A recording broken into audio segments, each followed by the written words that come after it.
Now let me tell you about two producers I know. Both are good at what they do, both work equally hard. Now the first one tells his prospects, I help all kinds of businesses with insurance. Restaurants, manufacturing, retail, I do it all. And the other one says, I only work with restaurants and I know exactly what keeps restaurant owners up at night and I know how to fix it. Well, guess which one is landing those $300,000 restaurant chain deals? And here's the thing, trying to help everyone is actually killing your credibility with the clients you really want. I mean, think about it. You're a restaurant owner. You can have the guy who does everything or the guy who lives and breathes restaurant insurance. I mean, who are you gonna trust? And here's what drives me crazy. Most producers are scared to death of picking a niche. They think it's gonna limit their opportunities, but that's completely backwards. And today, I'm gonna show you why the most successful commercial producers have stopped chasing everyone and started owning their niche, and how you can do the same thing. Hi there, I'm Schwantz, and welcome to the Bignition channel, the home of the triple threat solution, sales training, sales CRM, and sales management platform, all in one integrated system.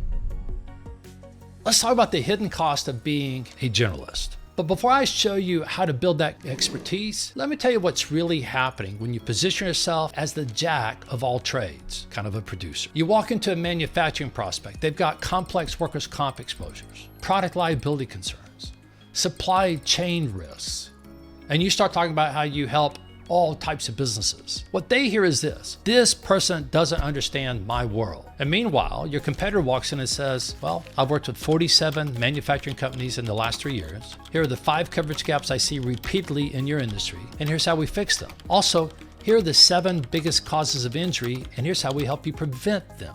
Now, who do you think gets the account? But it gets worse. Because you're a journalist, you're also competing with every other producer in town. You have no differentiation, no unique value. You're just another person selling insurance, fighting on price. But the specialists, they're not competing with anyone. They are the category. 3 pillars of niche domination. All right, so how do you actually become that specialist? How do you go from competing with everyone to competing with virtually no one? Well, it comes down to 3 things: focus, expertise, and positioning. So pillar number 1, laser focus on who you serve. First, you need to get ruthlessly specific about your target. Not small businesses, not business owners. Think restaurants with 3 to 10 locations doing 5 to 20 million in revenue, or manufacturing companies with 50 to 200 employees in the automotive supply chain, or tech startups in Series A or B funding rounds. See, the tighter your focus, the easier everything else becomes. Your marketing, your networking, your referrals, it all gets simpler and more effective. And then pillar 2, deep industry expertise. See, once you know who you're targeting, you need to become genuinely knowledgeable about the world. Not fake it till you make it knowledgeable. I mean, actually smart. And here's the key insight most producers miss. When you have a niche, you develop competitive intelligence. You start building a database of research on your target prospects. You understand the common pitfalls, the typical appointment setting strategies that work in that industry, and most importantly, you know what to say and when to say it. You read their trade publications, you join their associations, you interview your existing clients about industry challenges, and you build relationships with underwriters who specialize in that space. But here's what separates the real specialist from the wannabes. You need to establish the ideal client profile within your niche, because not every restaurant is the same. Not every manufacturer has the same risks. And when you can walk into a meeting and say, I work specifically with mid-sized restaurants doing 5 to 15 million in revenue, and here are the 3 coverage gaps I see repeatedly in businesses exactly like yours, that's when you stop being a vendor and you start being a trusted advisor.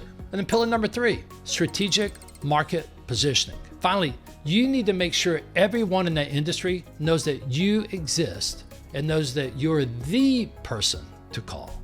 But here's what most producers get wrong. They think having industry knowledge is enough. It's not. You need to translate that knowledge into a value proposition that actually resonates. And instead of saying, I work with manufacturers, you say, I help manufacturing companies identify the coverage gaps that could shut down production and cost them millions in revenue. I've seen too many manufacturers get hit with claims they thought that were covered, only to find out their policy had exclusions they didn't know about.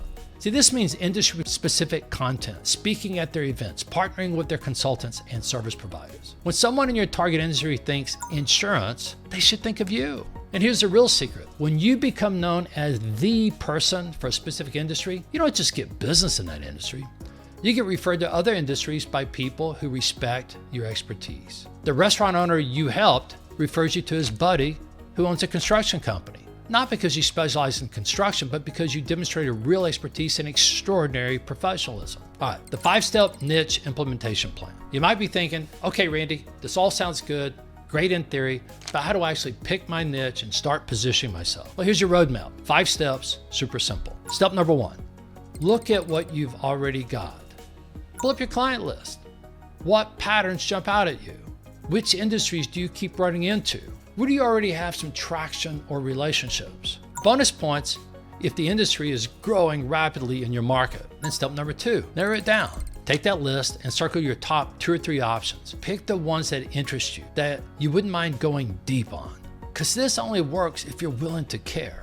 And then step number 3, make a decision. Now here's where most people freeze up, but you gotta pick one. Choose one industry and commit to it. You can always pivot later, but you can't build expertise by hedging your bets across multiple industries. And then step 4, update your message. Once you've made that decision, it's time to update everything. Your LinkedIn profile, your email signature, your elevator pitch, all of it. And instead of I help businesses with insurance, you're now saying I help restaurants protect against the risks that could shut them down. Step 5, go all in.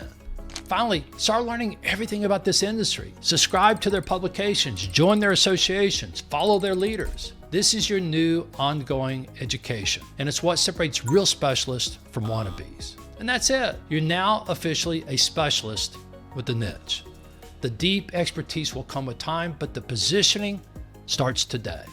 Look, I've been in this business for over 3 decades. I've seen a lot of producers come and go. And the ones who last, the ones who build real wealth, the ones who actually enjoy doing what they do, they're not trying to serve everyone. They figured out that the riches are in the niches. The market is telling you this. Your prospects are telling you this. The producers who are getting the big deals are telling you this. The question is, are you going to listen? So stop trying to be everything to everyone. Pick your niche, build your expertise, position yourself as the go-to expert. And that's all I have for you this week. And if you want more commercial sales strategies like this one, consider subscribing to my YouTube channel. Thanks for watching, and I'll see you guys in the next one.